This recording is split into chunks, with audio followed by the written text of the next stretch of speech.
What is the most obvious lie you have ever been told?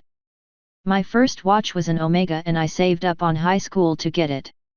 One of my good friends back then asked to wear it for one period and would give it back at lunch. He begged and begged, so as a HS kid I gave in or couldn't keep saying no, I guess. Weak on me, obviously. Well, he smashed it, apparently smashed the glass to test it, gave it back and said it was a fake and that's why the glass cracked, and said he didn't do it and it just fell apart. Asshole became a medical doctor and is now involved in politics and holds state office.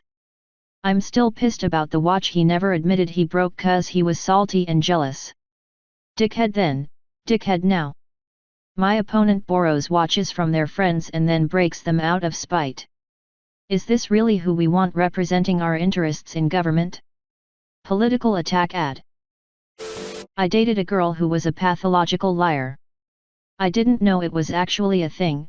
When my dad originally told me about it, I thought he was exaggerating.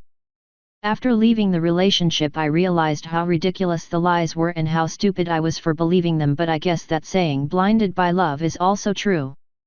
Among the lies.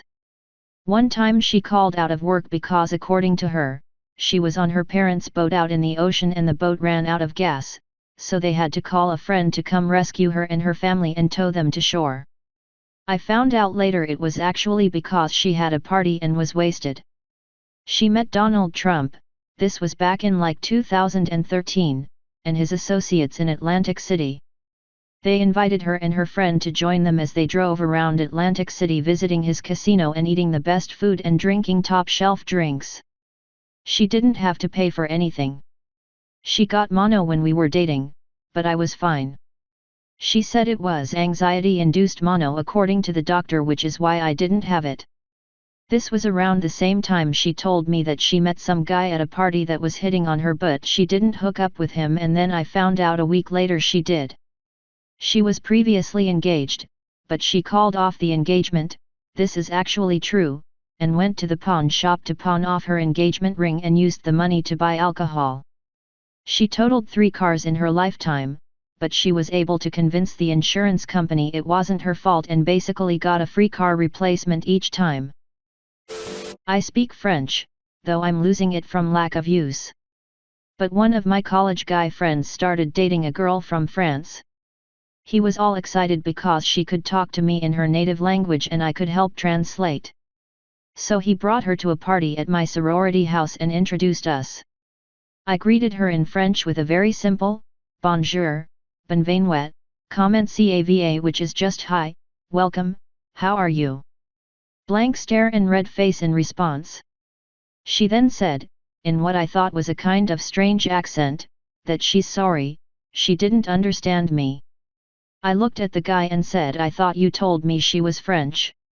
Because maybe she was a different nationality, and he was confused. He looked at her and she just turned and left. He followed, then returned a bit later and said he had caught up to her, and she started screaming at him in perfect Midwestern accented English that he was a jerk for setting her up to look like a fool.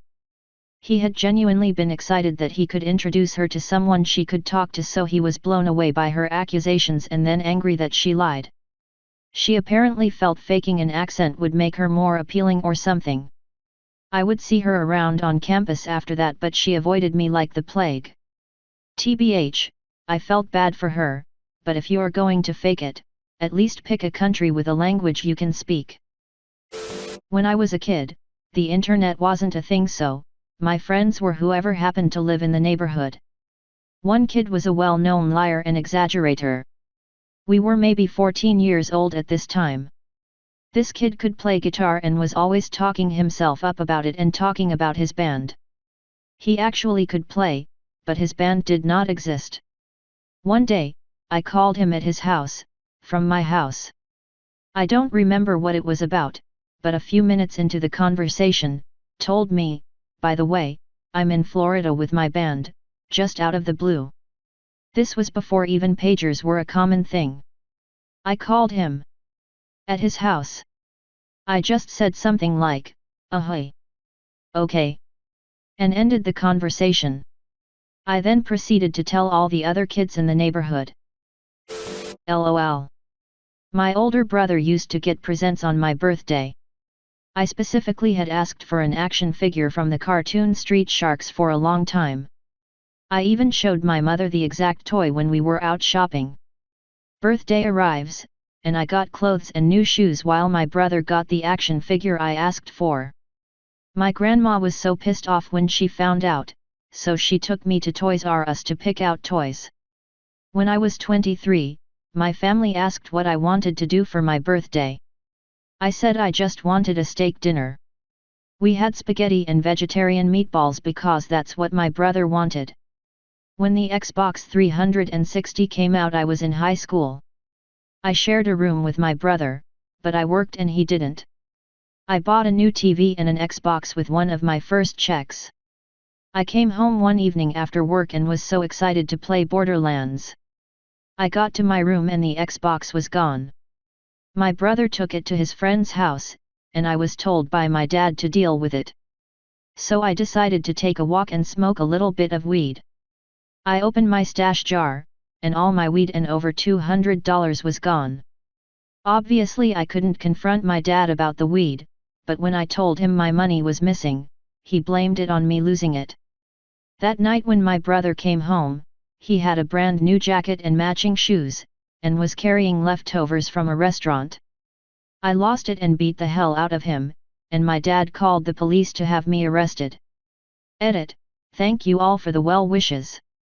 My brother committed suicide 6 years ago, and it drastically changed my dad's attitude. I'm still no contact with my mother, and that'll never change. Grandparents passed a few years ago, and that was the last time I saw my mom's side of the family. After a night in juvenile hall, I was released back to my dad, and had 2 years of probation. The Xbox was there when I returned home, but never saw the $200 or my weed again. I got a safe after that. I'm in a good place now. I have my son that I adore and spend all my free time making sure he's as happy as can be, because I'll never be the parent that I had growing up.